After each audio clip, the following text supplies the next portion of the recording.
Salut à tous. Alors aujourd'hui je vais vous présenter le SMB, Sus My Bike. Donc ça n'a rien de péjoratif, c'est pas français évidemment.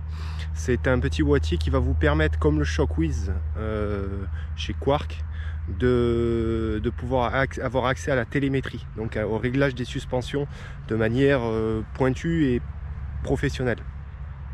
Alors le SMB, à la différence du Quarq, c'est qu'il ne se prend pas sur la partie air, et en fait donc on peut régler tout autant les suspensions à air que à ressort. C'est quand même un très bon point. Donc c'est un petit boîtier qui se fixe sur les suspensions avant ou arrière. Je vais vous montrer. C'est assez onéreux, mais moi je l'ai pris pour l'atelier, pour le proposer à la location pour mes clients, et par retour d'expérience, j'ai déjà fait un vélo et c'est vrai que le réglage, l'affinage est vraiment bien et ça permet d'avoir des suspensions vraiment réglées pile poil. Alors le SMB, c'est ça, c'est un petit boîtier qui paye pas de mine, hein. C'est vrai qu'au niveau esthétique c'est pas extraordinaire, mais bon, limite c'est pas trop ce qui compte. Donc il est fixé sur un amortisseur ou sur une fourche, on verra plus tard, et tout est calculé par l'enfoncement de ce petit câble. Ok, donc ça paraît fin et pas très solide, mais vous inquiétez pas, ça bouge pas. Le boîtier est étanche, il fonctionne avec deux piles, c'est des LR03 je crois, et donc fonctionne sur un amortisseur à air ou un amortisseur à ressort. Le seul problème qu'il y a, premier bémol, c'est que il faut pouvoir fixer ce boîtier. Donc c'est à dire que tous les vélos avec des tunnels, avec des amortisseurs compliqués, on oublie, on ne pourra pas le fixer. Donc il faut bien regarder ça au départ.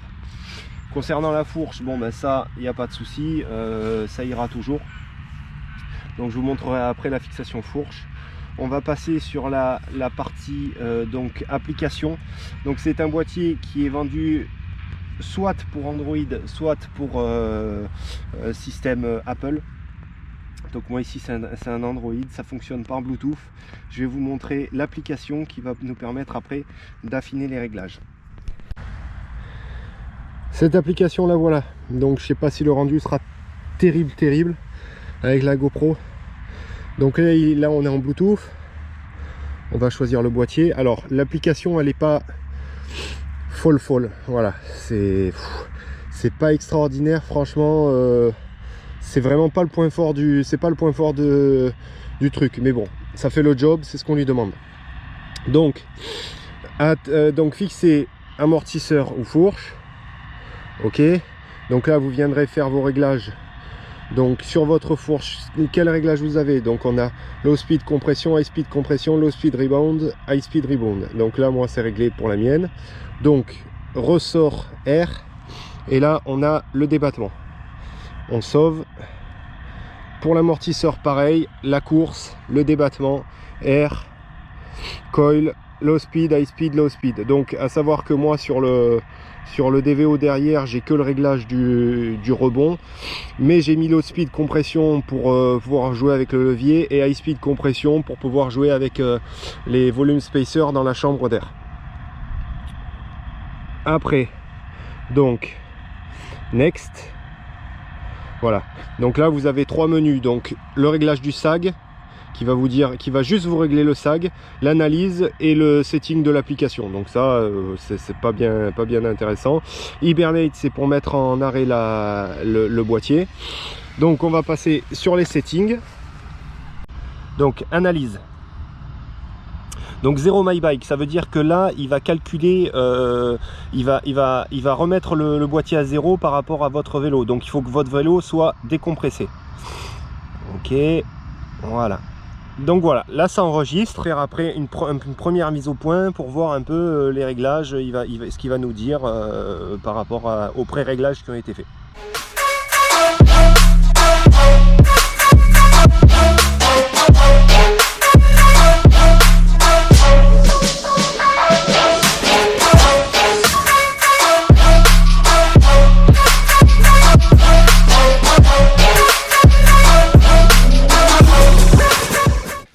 Alors, bon, j'ai fait une petite session, j'ai fait, ça c'est mon deuxième vélo. Donc j'ai fait amortisseur fourche. Donc là je vais valider le dernier réglage d'amortisseur. Donc sur l'amortisseur j'ai un peu triché parce que normalement j'ai qu'un réglage de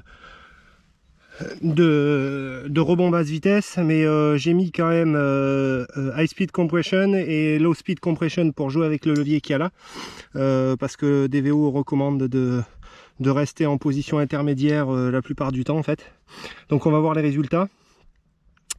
Donc la course utilisée 77%. Bon, en fait je l'ai beaucoup chargé en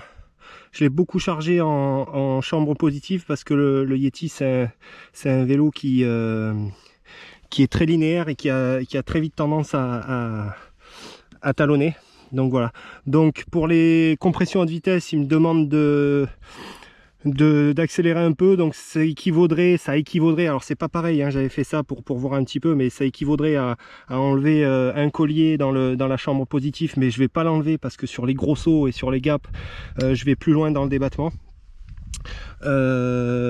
Sur la compression basse vitesse, il me demande de serrer un peu plus, mais je peux pas plus parce que mon levier il est déjà sur middle, donc on va le laisser comme ça.